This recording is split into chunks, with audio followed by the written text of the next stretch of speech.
Hello everyone and welcome to my channel. This is Run With Me at 50 Plus and I am Amanda. Today, as you can see in the description, I am here to do state number 3 recap. And that state is Mississippi, which is my home state. So I finally was able to get back to my home state earlier this year in February. So this was a winter marathon. So we're going to start off first by showing you the hardware and the apparel that I received from the marathon. So first off, we have the medal. I love this medal. It is the Mississippi River Marathon. I hope it's in view so you can see that. That is so pretty. It is silver and it has like the bridge that leads to the that connects Mississippi to Arkansas. So I thought that was really cool how they did that. And this is the back of it. So it's, as you can see, it's glittery, or it's silver. It's reflecting off of the lens. So that's what we have. I think this is gorgeous. Now this is the shirt that they gave us here. It's a long sleeve tee because it was during the winter months. So that's it, the Mississippi River Marathon. So let's dive into the recap. I do have my questions here. So first is travel. Okay, travel.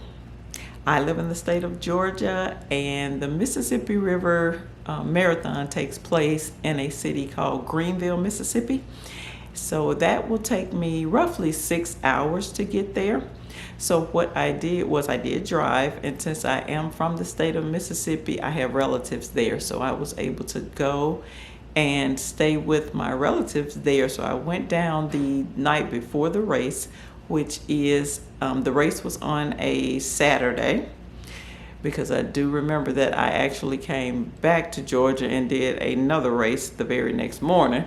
So yeah, there's that. But the race was on a Saturday, so I drove down on Friday midday, I think, because it was midday, because I actually volunteered at the expo of the race that I did on Sunday, here in Georgia. Then I drove down to Mississippi. Yes, I know I do a whole lot when it comes to running because I love it. I love the atmosphere, I love the people, I love the setup, I love the expos, I love it all.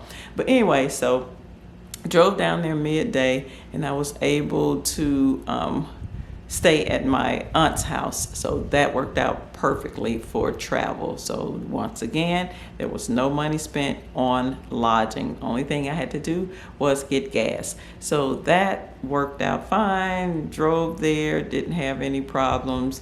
Ate some snacks and some food along the way, and yeah, everything was good.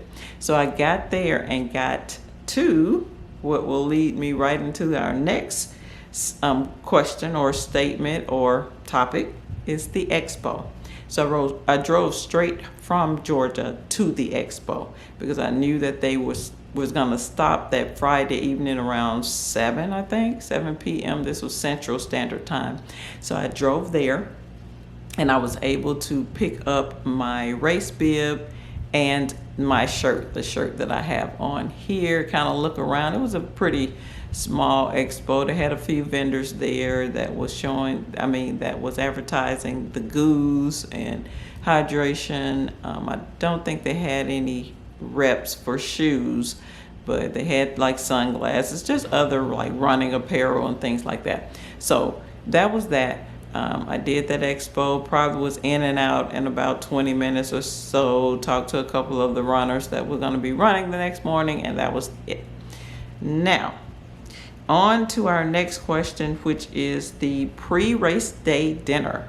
I do specifically remember what I got. As soon as I left the expo, I went to Captain D's, and I got some catfish and some broccoli and some okra and some breadsticks, and that's what I ate that night before the race the next morning. So that's what happened there. Then I drove from that restaurant to my aunt's home, and I prepared everything for the race, and I chatted with her for a while, and then I went to bed. Wake up the next morning, the race started at 7. So like I said, I was probably only about 15-20 minutes away from the start line, so no problem there. So that's going to lead me right into race morning prep, food and drink. So that morning, like I said, I was staying with my aunt. So you know how aunts can be. They're getting up asking, what do you need? Do you want breakfast? Do you want this? Do you want that? And so what I ended up having was, what did she cook? I think she did cook like biscuits and eggs and that type of thing. I'm trying to see if I even eat. I think I did get a little bit of that. And then I also got a banana. I got some coffee, and I got my water.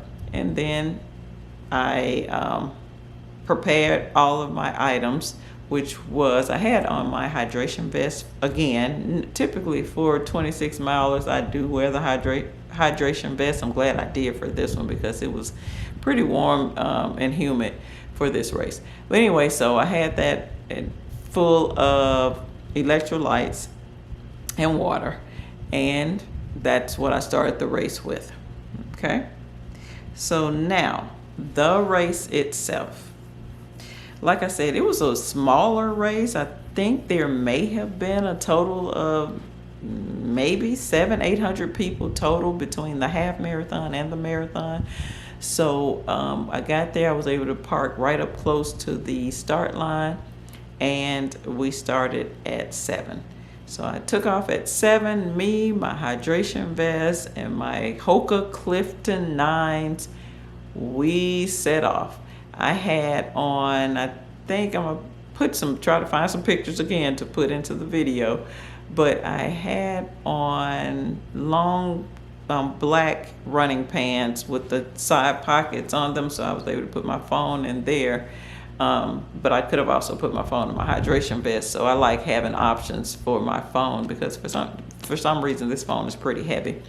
So we did that, and then what else did I have on? I think I just had on one like long sleeve top and a sports bra, and that's the way I started. So we took off, and what this race was, the way that the race was structured is that it was a double loop. So you had to loop the same 13.1 miles twice. I'm trying to see how I really feel about that. In that moment, it was fine. We ran through the aid stations, ran through the streets of Greenville, Mississippi, went out, on their highway. We ran along. They had a route that took us out that way, and then we actually looped back through to the start line to start the next loop. And I was feeling pretty good actually when I came through. I wanted to say I had a PR for that 13.1 miles. I think I did that in a little bit over 2 hours. And normally my half marathons are like 2 hours 30 minutes, 2 hours 40 minutes, 2 hours 50 minutes. So I thought that was pretty cool. But yeah, I was picking up hydration along the way, utilizing my hydration I had in my vest. I also do remember, because I do have a picture that they took of me coming back through the start line for the second loop. I had a banana in my hand, so I know I had picked that up along the course at the aid station. So that was cool. So we started the second loop, and by the time we started the second loop, I was feeling good. We ran down by the Mississippi River.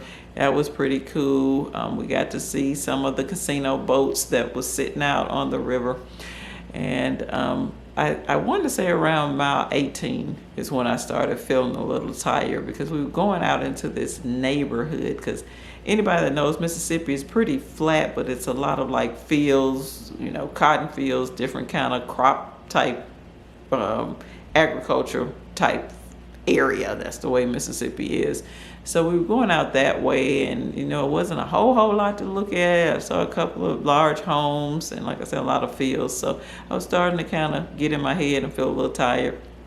So I do remember around mile 18, around mile 22 It's where I met up with this guy, and he had on like paint. Let me see if I can find a picture. I took a picture with him after the run, but he had paint on his face where he had the Mississippi, not Mississippi, the United States flag painted on his face. And I want to say, did he have the Mississippi flag? I'll look for it. But that kind of, brightened my spirits to see something a little bit different out there on the course. And so I actually kind of tuned in and got behind him because he was running at a pace that was pretty similar to mine. So he carried me all the way probably from mile 22 to like mile 24, 25. And then I guess at mile 25, he kind of picked up his speed. So he went on to finish before me. But yeah, that was really it. It wasn't a whole lot that I remember that was like not, uneventful in the race. But yeah, so that's that.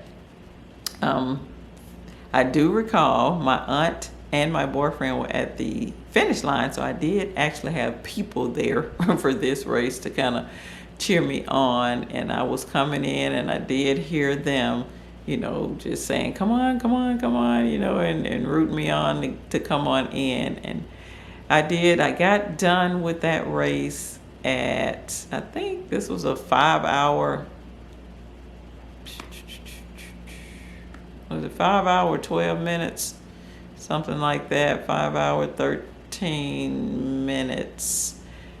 Yeah, because I was thinking, because I had just come off of the Huntsville, Alabama run in December, and that one was 5 hours 29 minutes. So yeah, this was like 5 hours 12 or 13 minutes. So this was my fastest time in a marathon. So I thought that was really cool.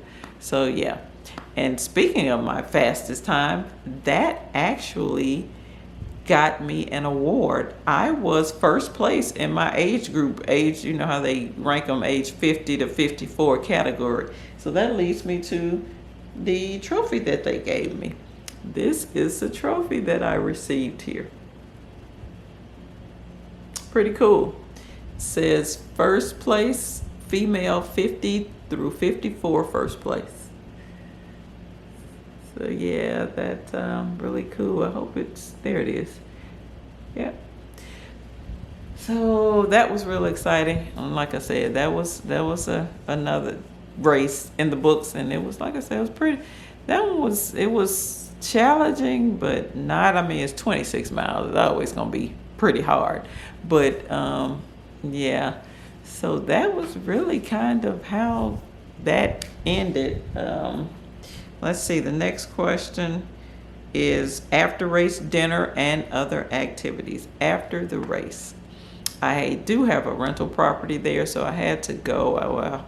But I went and I checked on my rental property, so I was able to change my clothes and go back over one city over, which was probably about 15 or 20 minutes from the race, back over to where the rental property is and take a look at it, because I like to check in on it. So I did that, but before I did that, my mom is buried in my home city, so I actually took the medal and the trophy to her gravesite, and I took a picture beside the gravesite, and just was because I wanted to dedicate this race to her, because it was our home state. So I went and did that, but that was it. I'm trying to see what else happened. Oh, and after that, like I said, I got back on the road, headed back to Georgia, so I can be back in Georgia for the race, for that Sunday morning race. And that's really how this marathon trip and experience went. So yeah, I've been having fun on this journey, guys. All the marathons have been different. The experiences have been different. And I just wanted to come on and recap so that I can have something to look back on to remember, these races. But I would love it if you would subscribe to my channel. Leave a like on the video. Let me know what you're running, what you're doing as it relates to marathons, half marathons, running, whatever you're doing. So I'm going to end this video right here, and I hope everyone have a nice run out there. Peace.